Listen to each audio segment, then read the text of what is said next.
Magandang gabi Luzon, magandang gabi Visayas, magandang gabi Mindanao. Nabalot ng tensyon kanina ang Manila City Jail matapos magkilos protesta ang ilang preso. Hinihingi nila na sibakin sa pwesto ang umano'y abusadong jail warden. Nag-akyata ng mga preso sa bubong ng kulungan, bit-bit na mga 2x2 at mahabang tubo. Mula sa Manila City Jail, nakatutok live si June Veneracion. June.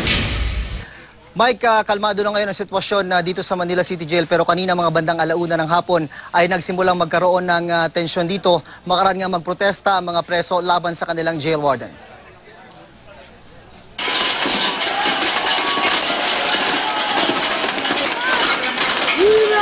Bandang tanghali kanina nagsipag-akyatan sa bubong ng kulungan ng mga inmates ng Manila City Jail. Bit-bit ang mga yero, pati mga kaldero, 2x2, mga tubo na kung tutuusin ay bawal sa loob. Nag-noise barrage ang mga preso.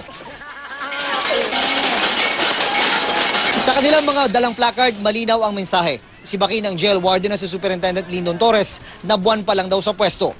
Maya-maya, nakiusap ang mga jail guards sa mga preso. Awat muna. At ilang saglit lang, ang isa sa mga preso may hawak ng mikropono at nakiusap sa mga kakosa na awat muna sa pag-iingay para na rin mahihag ang kanilang mga saloobin.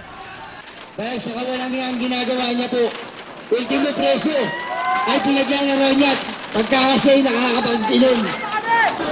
Nakausap namin ang kapatid ng isa sa mga preso. Ikwinento niya ang mga daing raw ng kapatid tungkol sa pang-aabuso raw ni Torres. Yung mga pagkain daw ho kasi nila dyan, minsan yung kanin, hilaw, o kaya naman ho, meron hong uod. O kaya, tas yung mga ulam po nila dyan, kung di naman po bulok na isda, ano po, yung mga sabaw nila dyan, lumulutang naman po yung mga gulay, tas wala pong lasa. Yung mga preso po, minsan din po sinasaktan din po nila. Pinagkakapirahan din daw ang mga dalaw. Hirap pong pumasok pagkadadalaw dahil nga ho, iniipit ho ng mga warden. Kundi ho pa kami magbibigay ng 100 kada isang tao, hindi pa ho kami makakapasok. Pero sabi ng isang kamag-anak ng preso, hindi naman lahat ay kinikikilan umano ng warden. Ang mga hinihingan lang daw ng 100 piso ay yung mga ayaw pumila para mauna. Mula Martes hanggang Biyernes, 1:00 ng hapon hanggang 4:00 ng hapon pwede ang dalaw sa Manila City Jail. 8:00 ng umaga hanggang 4:00 ng hapon naman kapag Sabado at Linggo. Walang dalaw kapag araw ng Lunes. Para mauna po sila sa pila. Special treatment na yun. Sa kasagsagan ng protesta sa Manila City Jail, may nag-abot ng isang timba ng ice tubig para sa mga inmate na kanilang pinag-agawan. Nagpadala ng karagdagang tropa ang Bureau of Jail Management and Penology. Pero hindi naman umabot pa sa sakitan ng kusang magbabaan sa bubong ang mga preso.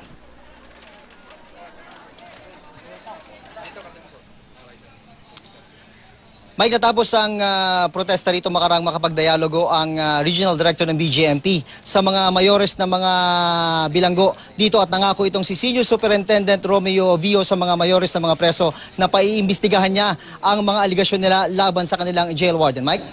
Maraming salamat June Veneracion.